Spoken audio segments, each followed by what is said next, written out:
Welcome to House of Horns. My name is Victor Corona, aka Victor Producer, and usually joining me is Gilbert Manzano, but he'll be joining me soon. He's working on his story for Sports Illustrated. He'll be joining me soon. But we're at a great win for the Rams, heading over to London and taking care of business with a 35-7 win over the Jaguars in London. I thought it was the right decision to stay in Baltimore for a week and then travel. They look like the team that was ready. The team that was there for a whole week in the Jaguars looked they just did not look good in this game. They look like the team that was traveling from the West Coast all the way down to London. I mean, this was a team that knew what to expect, having played in London. And I don't know if it was the bad weather or what, but the Jaguars didn't really show up in this game. But yeah, I mean, Matthew Stafford has his first 5 touchdown game with the Rams.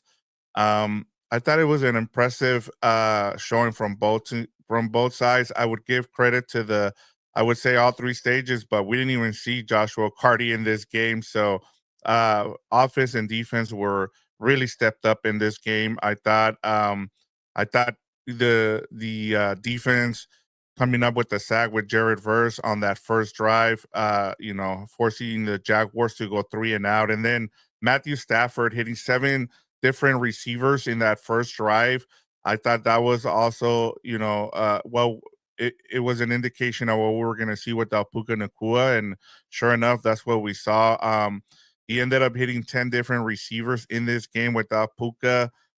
And one more thing too that I wanted to emphasize here, they ran 13 personnel, more than 30% of this game, and got 3 touchdowns out of it. I thought, and before that, the only time we've seen 13 personnel was 6 total plays from 2021 to 2023. So offensively, they look good, and then it looked like now they've kind of figured out their red zone offense.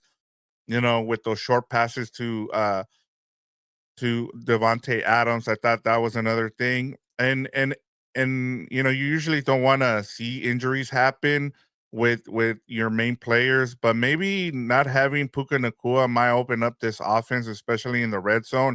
It gave Sean McVay a lot to play with here in this game, especially with the 13 personnel. And then I thought another thing too that was good to see here was the banner day for the rookies in this game.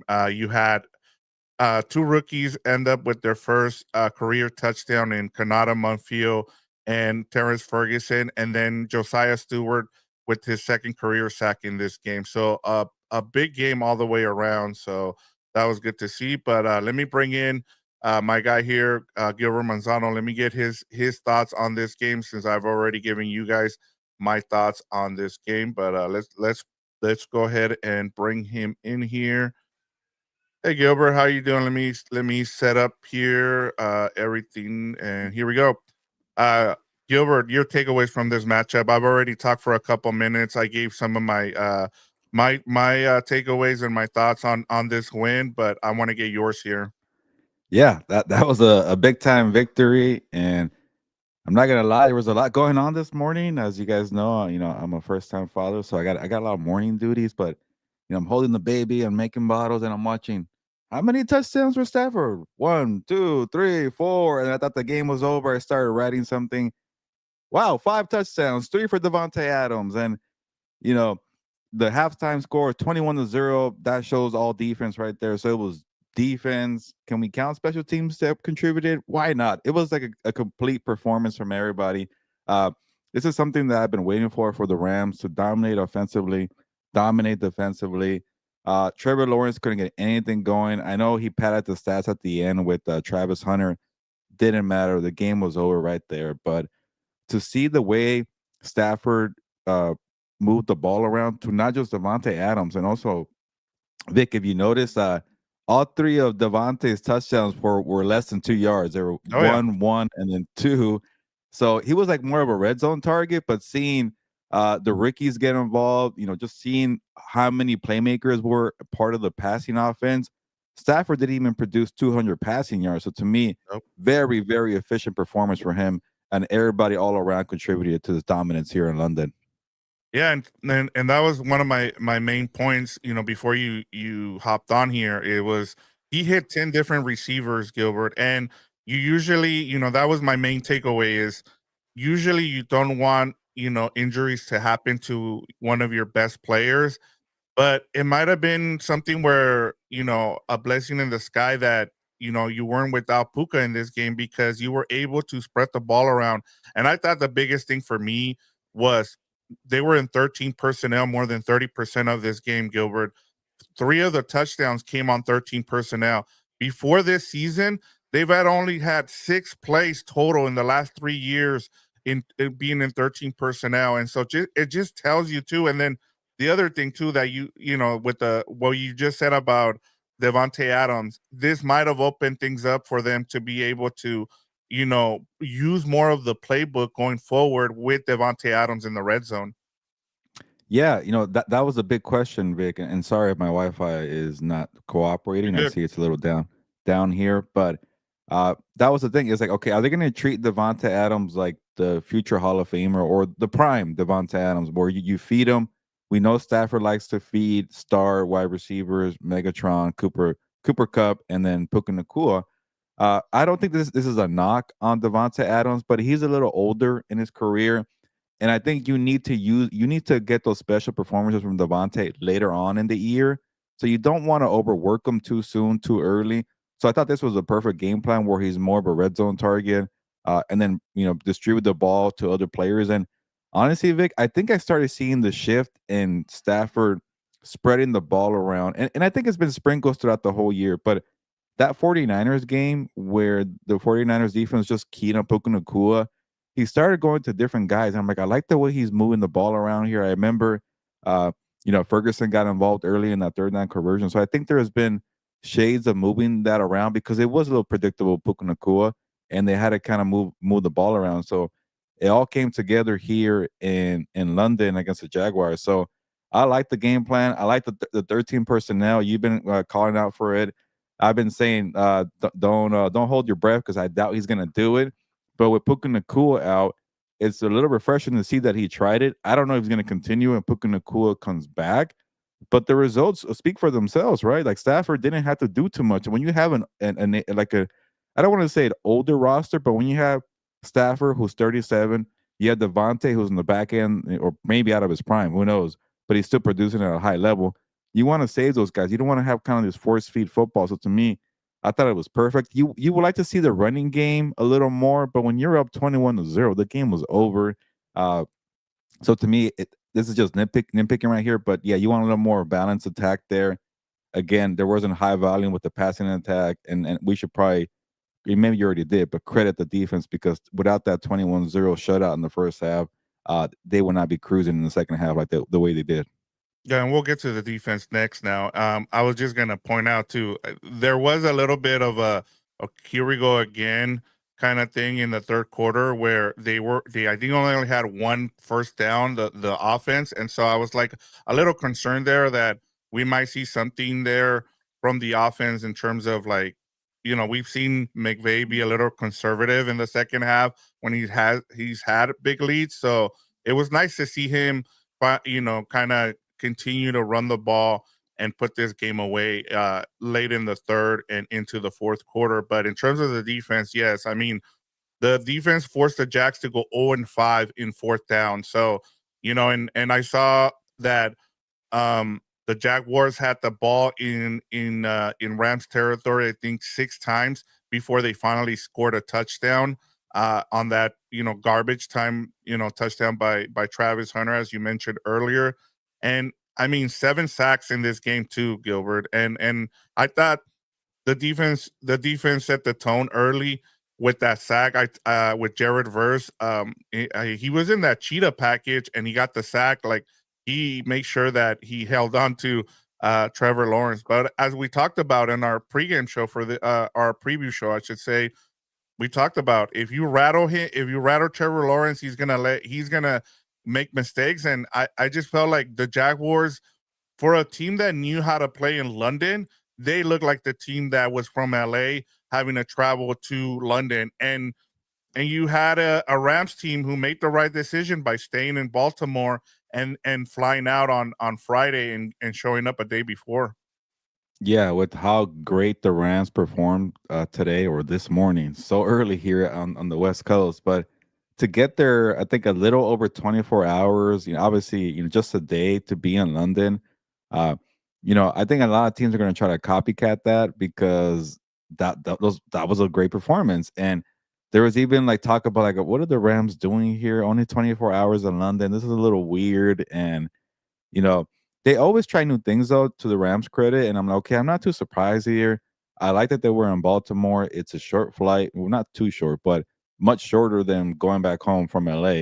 So going to Baltimore to London, and then you're already kind of on the East Coast time, and maybe the way they were approaching it is like when you have like a game when you're in Los Angeles going to the East Coast, Miami, you still do the 2-day thing, right? And then you got to adjust to the 3 hours. I'm not too familiar with the time. I want to say maybe it is 3 to 4 hours from East Coast time to London time. I think it is 6 hours from Pacific to London. So uh, maybe that was a strategy. It's kind of pretending like you're going from LA to New York to Miami, whatever East Coast time, and maybe they liked the way they were operating that way and they don't want to change it too much, so they decided to stay.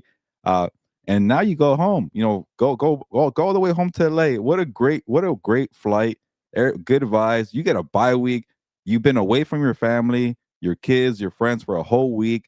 Man, the way maybe that's the thing. They're like you're away from everybody. You don't want that long, dragging flight. So you go and put a whooping on the Jaguars. So we'll see how many teams would try this. I don't know how many more international games are left. That might have been the last one. I can't Two, remember. Two two more. more. Is it like Spain and Germany or something like that? Uh, I know one of them. Oh man, one of them is Colts Falcons, and I forget what the other one is. I saw it on the graphic there when they were talking.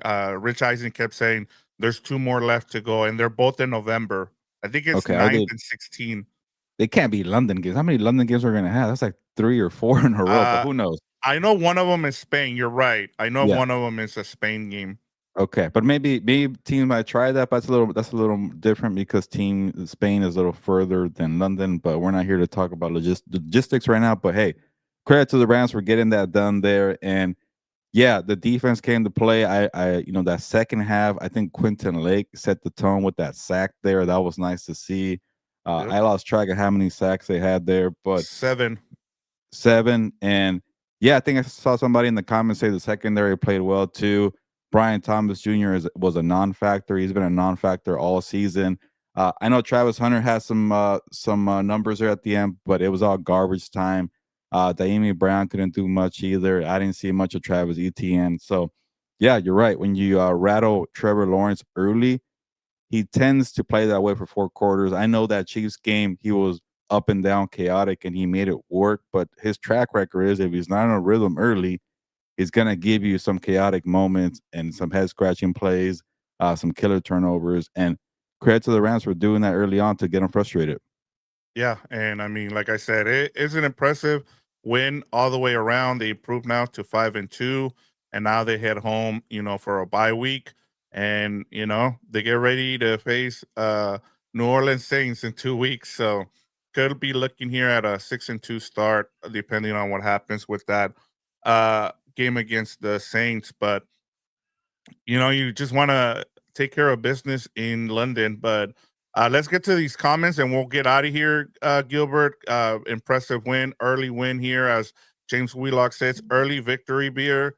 People are already celebrating, so that's good to see. Hey, enjoy it. Go into the bye week with a nice win here. Calico says big W. Alexander H says good way to start the morning.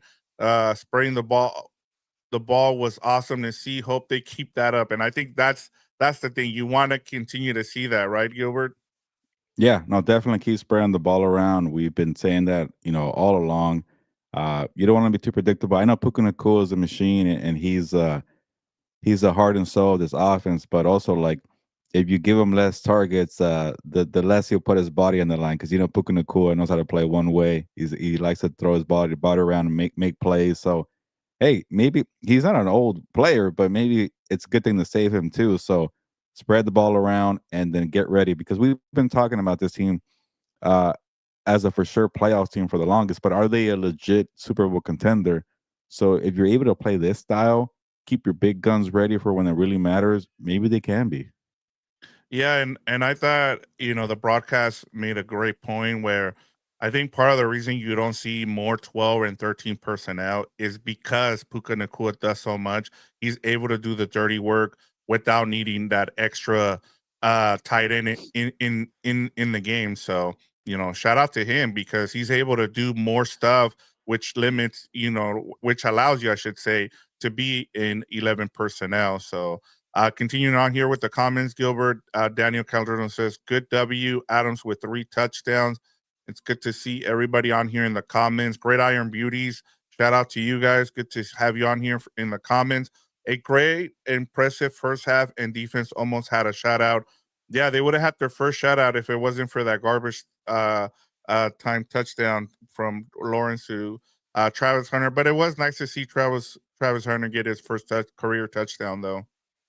Yeah, no, that's nice for the two-way start because when you get drafted number 2, you better produce very, very quickly. And he's, I think, for the most part, been very good as a cornerback. They can't figure out how to play him offensively, but that could go back to Trevor Lawrence. And like I mentioned earlier this week, people wanted me to have better a better grade for Liam Cohen, and I'm like, I don't know. I just haven't seen the results for Lawrence just yet, and they're still trying to figure that out right now.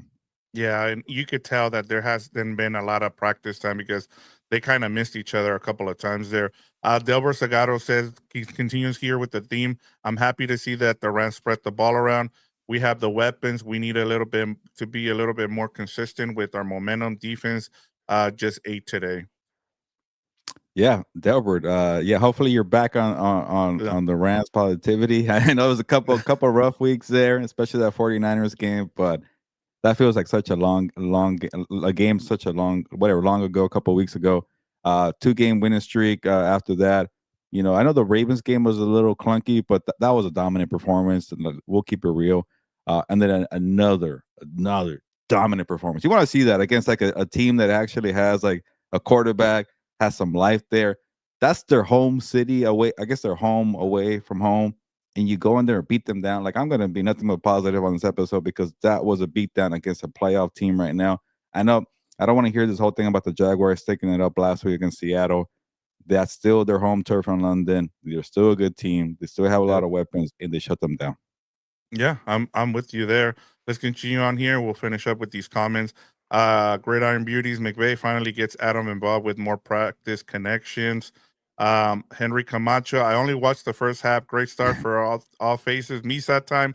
Sunday Yep. after all. Good time for a bye. Yeah, it was over by 21-0. So Yep. I'm with you, Henry. Good choice there. You missed a couple of touchdowns from Stafford and Davante, but you did not miss much after that. Yeah, great Iron Beauties continue here. Solid job on the secondary with lesser ballers on defense. Jaguars defense undisciplined with flags and penalties. I think then the Jaguars end up with 14 penalties in this game. It was just they, that's where coaching comes into play, right, Gilbert? Yeah, I really got a chance to watch more of the second half than the first half, and I remember thinking like, all right, the Rams are kind of. You mentioned this. The Rams are kind of like not putting not doing as well offensively. They're not putting up the points early on in the third quarter. Like that whole third quarter could have easily been a comeback special for the Jaguars, and they couldn't get anything going offensively. There was a lot of penalties, a lot of frustration from Trevor Lawrence. They kept going backwards, and I'm thinking here, like, there's a golden opportunity here. The Rams haven't really done much since the first half here. They obviously they got it going more in the fourth quarter, but they really had the opportunity to make it a game, or even at least make it a one-score game, where it really kind of sets the tone in the fourth quarter for how you play, for how you want to use your timeouts. It makes you think more. They couldn't even do that. It was an easy victory. Yeah, and that just it just tells you. I expected this game to be a lot more competitive, and honestly, I was really surprised with how out of hand it got really quickly. Um, Henry Camacho says McVay schemed perfectly. Munfield gets his first touchdown. Adams was right. Defense was solid. Gridiron Beauty says keep in mind we could be 7-0. I mean, we've talked about some of those deficiencies and why they lost those 2 games. Gridiron says McVay knows his squad, and that was a key difference. I think just they're talking about going from Baltimore to London and waiting to the day before to show up. So yeah, and Henry says, I'm in Munfield. Yeah, I know. I got just a great start to Sunday. Go Dodgers. Go Dodgers. And then Great Iron Beauty says, today's performance was impressive, but our concern will be with the division rivals. And that's a good comment there, because now you need to start creating separation, as we talked about in the preview. The division is they were tied 4-2 with the 49ers and the Seahawks. Now they're up half a game here, and now you get to see what happens with the rest of the division, right, Gilbert? Yeah, that's if we're gonna nitpick something, it'll be that. Okay, it's not a division opponent, it's not an NFC opponent. You did sweep the AFC South, and again, Yep. the AFC South is better, so I'm not gonna crap on the strength of schedule here or anything. But they handle business, and I kept saying that, just handle business, sweep the AFC South, show that you're better than the AFC South. So to me, they check those boxes off, and yeah, eventually you want to have more wins against the division and the NFC. We'll get there after the bye week. I'm sure a lot of big games coming up. I want to say 49ers, Seattle, I forgot Detroit The or Tampa, I Bucks. forget which one. Yeah, the Bucks, yeah. Bucks. I mean, So there's yeah. a lot of opportunities to prove that you're better than that 49ers game. And like I mentioned a couple of weeks ago, I'm not gonna look too far ahead because maybe sometimes I do that too much for a big picture. It was a bad game. You should have beaten the 49ers, but they've handled business the past 2 weeks, and that's all you want to do. You're 5-2 going into the bye week, so it's a good start. Yeah, I'm with you, and you just gotta take care of business now, especially with the bye week. Gridiron Beauties, they say, Gilbert Kraken had, what's up? Where is the the Rams love or LA Kings, bro? We've talked Yeah. about this, but I will say this, Gilbert. No Kraken had during the if it is the Mariners and Dodgers in the Oh. World Series. uh, a couple things here. Gridiron Beauties.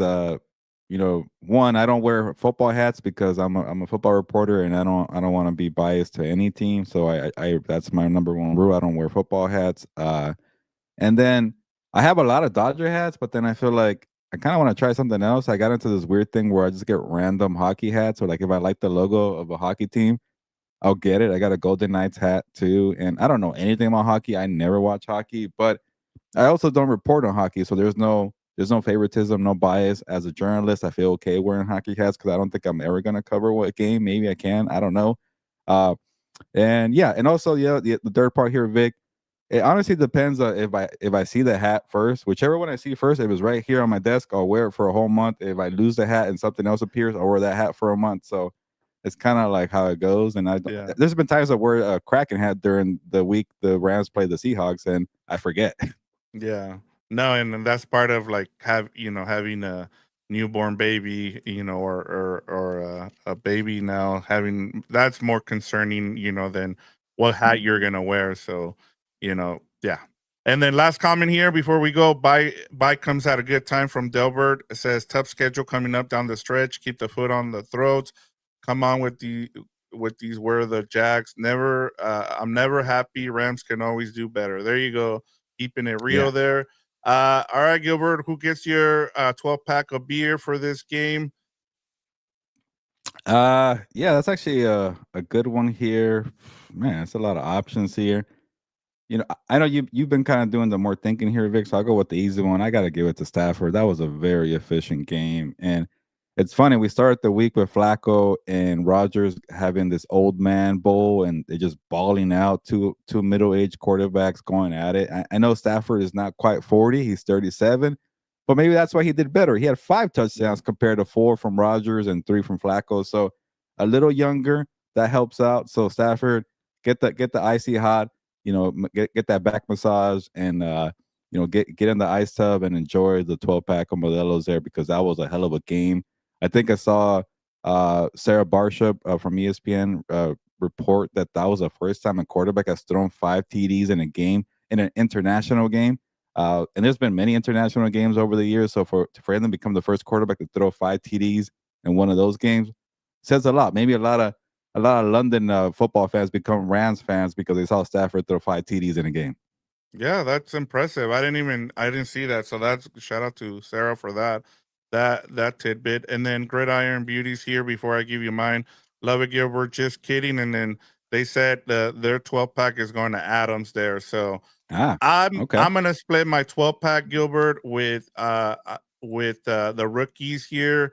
Terrence Ferguson, Kanata Munfield getting their first touchdown, and then also Josiah Stewart getting his second sack. A good game from a good game here from the rookie class. So I'm gonna have them each split there a 12 pack of beer. So good job there. And then Delbert, as we go, it says Puros Cuernos bring on the Saints. Gilbert.